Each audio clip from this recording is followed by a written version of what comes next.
Rabble. Avatar is my favorite show of all time, and I'm so happy it's finally getting the hype it deserves. I love almost everything about it: the animation, the plot, perfect balance of humor and mature themes, and most of all, in my opinion, some of the best character arcs I've seen in a show ever. In the first two books, but I will get into that in another video. Right now, I want to talk about an episode that everyone kind of seems to forget about because the show made a huge deal about it and then just kind of dropped it. Yeah, remember that episode? The concept discussed in The Guru is actually the soul of the show and contains the key to all the messages Avatar is trying to portray through its story. It introduces the idea of chakras, pools of energy that flow through your body but can be blocked by some limiting belief.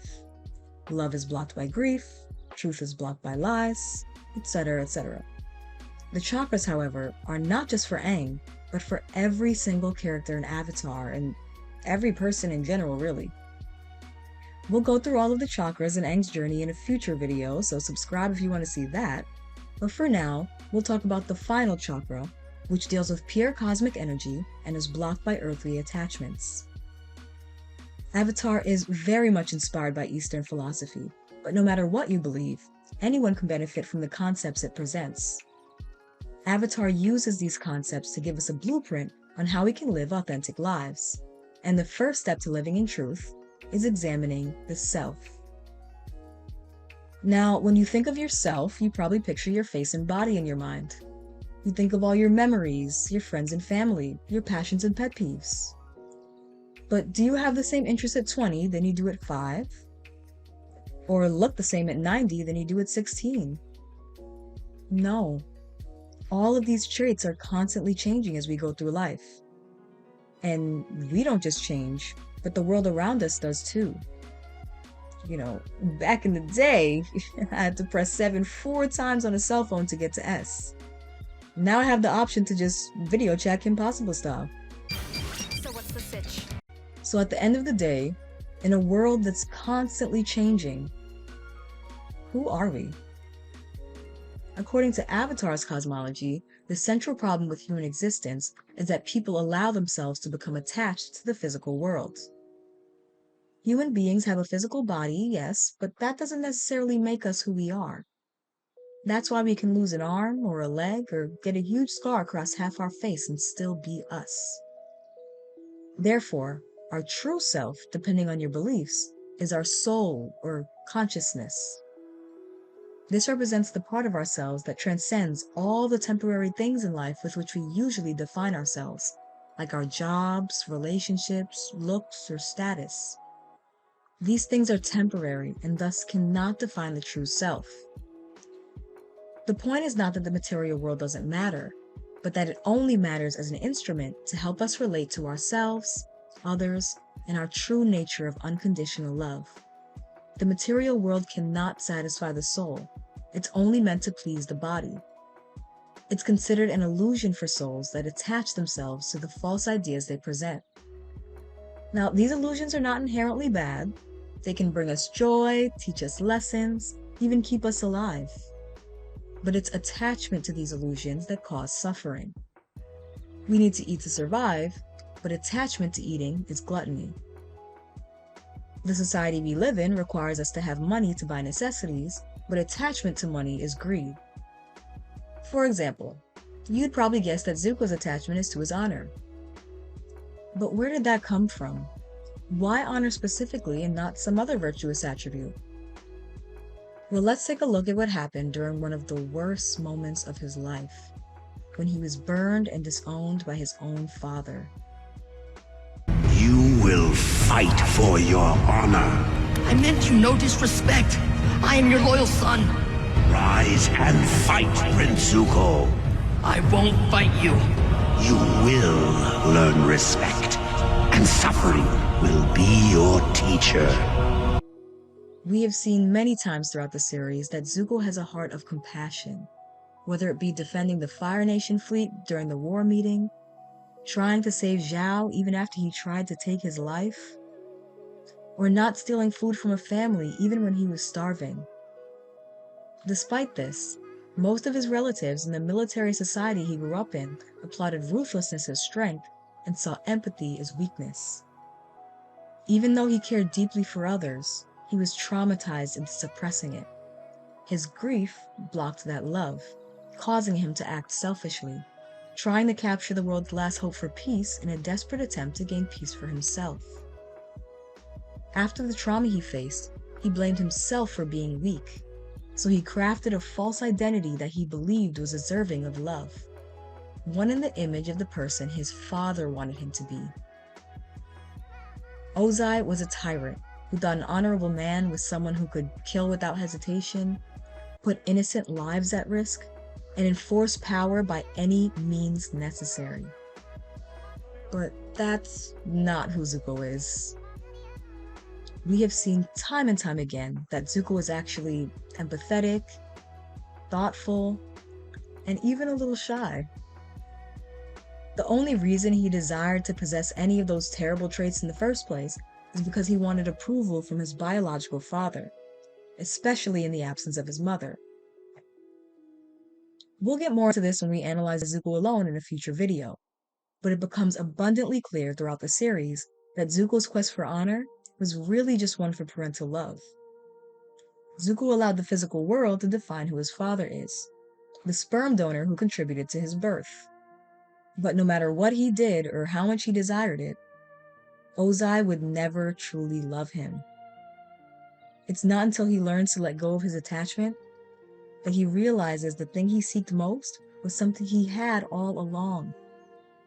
He didn't have a loving father in Ozai, but in Iroh, the man who stuck by his side through thick and thin, all while encouraging him with lessons of compassion, patience, and the real meaning of honor, all of which align with Zuko's true nature. When we're attached to something or someone, we need for circumstances to be a certain way, regardless of whether or not these desired outcomes align with our reality. This leads us to suffering because it causes us to resist what happens to us in life. When our concept of self is based in these illusions, we don't really know ourselves or have a true understanding of our relationships with others. Even if you're not spiritual, understanding our attachments works just as well as a mental-emotional exercise. Acknowledging and striving to overcome these perceived limitations can help us to eventually find inner peace. We can learn from Zuko's story that sometimes holding on to our desires blocks us from seeing the blessings we already have in life. If Zuko had held on to his attachment to his biological father's love, he may have been cursed to chase the Avatar or be manipulated and abused by his family for the rest of his life.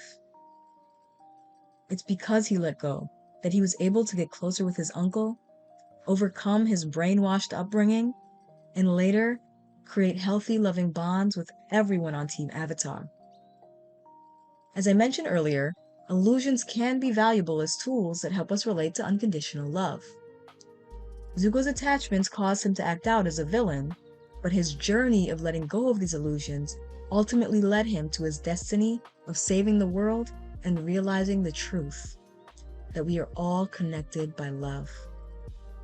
All of us hold on to things that hinder our growth all the time, either because we want things to be different or we want things to never change. The truth is, no matter what we want, the events of life happen, sometimes matching our desires and sometimes not. Letting go of attachment means receiving what happens to us without resistance. We can't control what happens to us in life. All we can control is how we respond to what happens to us.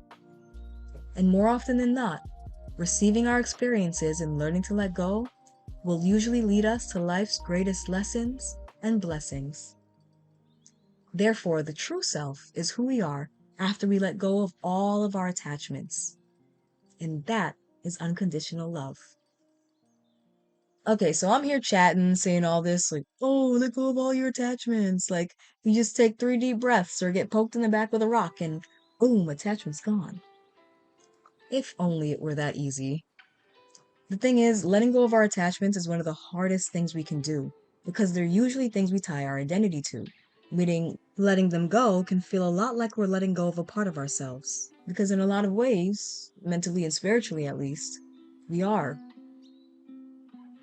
I don't ever want to diminish how incredibly hard it is to face your demons, let go of people you love, or stop habits that once brought you comfort, especially when you're dealing with deep-seated trauma like Zuko did.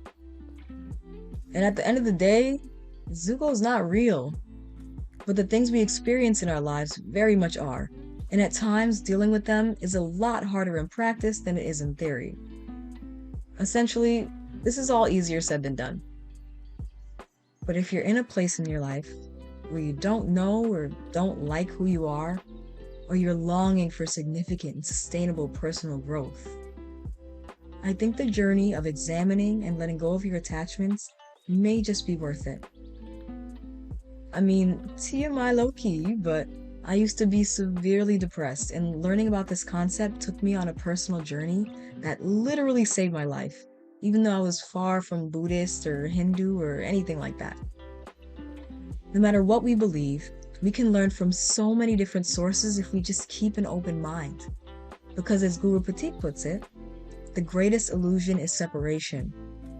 And that's what this channel is all about. This concept of attachments is one we'll explore a lot in future videos, which is why I thought this would be the perfect introduction to the channel. If you want to embark on this personal journey but can't afford therapy or don't really know where to start, I would definitely start with journaling and mindfulness. This is a game changer when it comes to developing self-awareness as you learn how to become more in tune with your thoughts, emotions, and the reasons behind your actions. This allows you to learn more about yourself so you can acknowledge your attachments and take that next step in letting them go. There is this Avatar meditation video on YouTube that I absolutely love. I'm going to link it in the description below. I encourage all of you to check it out. It has audio clips of Guru Patik going through all the chakras, so I encourage you to pause and reflect after each one, like, how is shame blocking my willpower? Or how are illusions blocking my insights right now? Oof, all right. I've babbled enough, and this video is going to be long as it is. If you so desire, drop a comment and let me know what you think, because I'm dying to talk about this show and get to know all of you guys. What attachments do you need to let go of? We haven't even scratched the surface of this incredibly deep and thought-provoking show, so click that big red button below to get subscribed and notified. I hope you enjoy, stay safe, and remember, question everything.